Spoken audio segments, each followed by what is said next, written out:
This is Mystery MTG Damien, and let me help you become more informed about competitive Magic. Let's jump into it.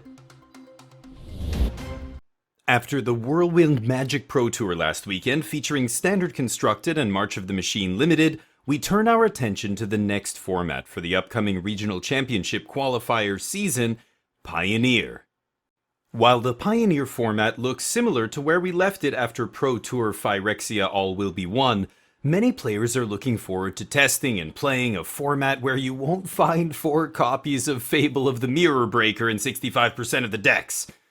With new technology in the form of several important cards from March of the Machine already making a splash in Pioneer, it looks like the metagame is already shifting in anticipation of the first of the Regional Championship Qualifier tournaments. Let's take a look at some of the decks that are already performing well in Magic Online challenges and preliminaries, which new cards have begun seeing some play, and where the format is headed as the metagame begins to evolve and take shape. Rakdos Midrange. Oh no, not again.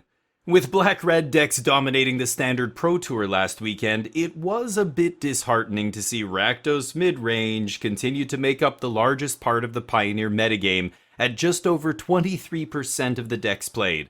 It put 4 copies into the top 8 of this past weekend's Magic Online Challenge event, as well as one list going 3-1 in the Magic Online Pioneer Preliminary on Monday, mostly on the strength of perennial powerhouse interactive pieces like Thoughtseize and Bonecrusher Giant, backed by the now ubiquitous Black-Red curve of Bloodtithe Harvester on turn 2, into Fable of the Mirror Breaker on turn 3, and Shouldered the Apocalypse on turn 4. Sprinkle in some resilient threats like Kroxa, Titan of Death's Hunger, and Graveyard Trespasser, plus some of the best removal in the format in the form of Fatal Push and Power Word Kill, and you have a powerful mid-range shell that crushes other creature-based strategies and can be tweaked to attack graveyard-based decks, aggro, or control, depending on what the Rakdos pilot expects to see across the table. Sporting 0 new cards from the last 2 sets, it looks like Rakdos Midrange already has all it needs to continue being the litmus test for Pioneer decks going forward. Niv to Light. We now jump to a deck that definitely isn't one of the most played decks in the format, making up only 0.5% of the decks played in recent events on Magic Online, but one which continues to do well against the larger metagame. The deck is an 80-card special, which utilizes Yorion Sky Nomad in the companion slot, and gets its name from key cards Niv-Mizzet Reborn and Bring to Light, with the latter being used primarily to put the former onto the battlefield as early as turn 4 via a Sylvan Caryatid or Growth Spiral. With the rest of the deck being chock full of powerful gold cards, Niv-Mizzet functions as both a finisher and card advantage engine that can be tutored up at instant speed.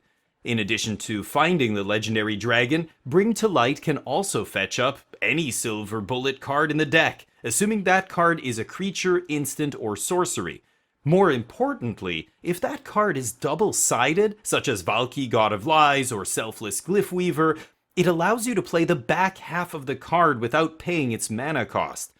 This makes Bring to Light a powerful, flexible build-around that can make for some very explosive turns. Lotus Field Combo. While there are several combo decks floating around the top of the Pioneer metagame, the most consistently powerful one is almost certainly Lotus Field, aka Hidden Strings Combo. It's based around the potent and hard to interact with land, Lotus Field, and its interaction with fellow broken land, Thespian Stage, allowing you to copy the field without paying the price of sacrificing 3 lands. With several ways to untap lands in Hidden Strings, Pore Over the Pages, and Vizier of Tumbling Sands, this lets the Lotus Field pilot generate a ton of mana very early in the game.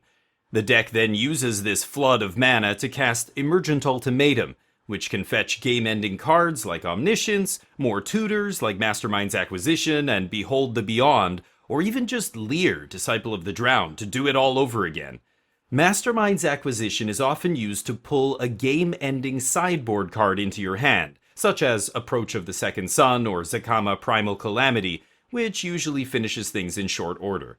The only new addition to the deck is a Sunfall in the sideboard as an additional board sweeper against creature strategies.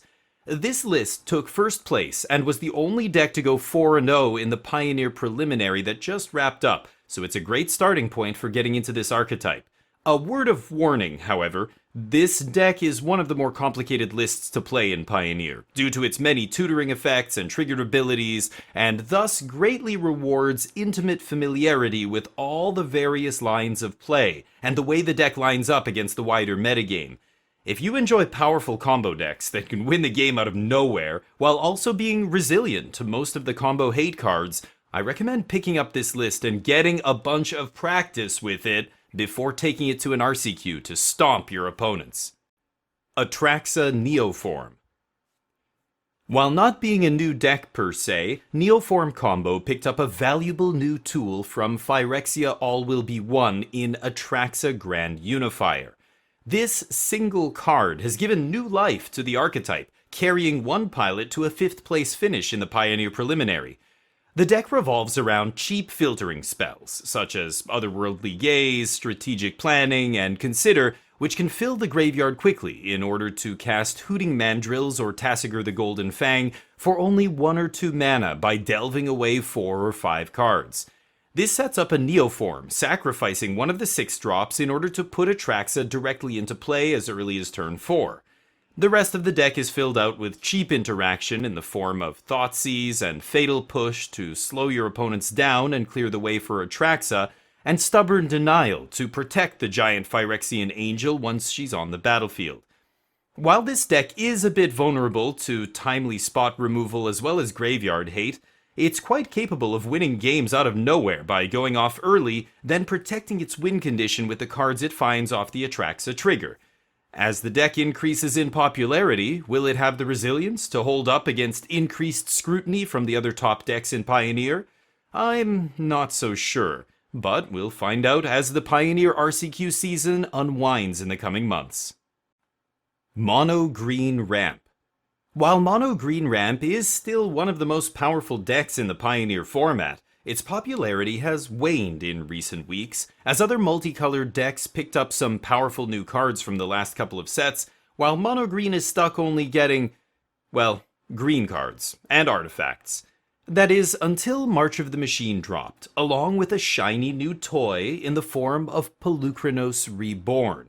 With its 3 green mana symbols, it's a perfect addition to a deck trying to produce an ungodly amount of green mana via 1-drop elves like Llanowar Elves and Elvish Mystic into Nykthos, Shrine to Nyx.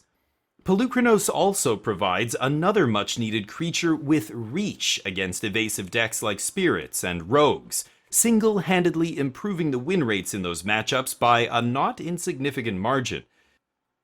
Once the mono-green player has stabilized the board behind the new legendary Hydra, the deck snowballs out of control by producing a ton of green mana via Nykthos, plus Kiora Behemoth Beckoner to untap it, in addition to drawing more gas with each giant green creature deployed, as well as Karn the Great Creator to fetch any number of problematic artifacts from the toolbox sideboard to deal with your opponent's game plan.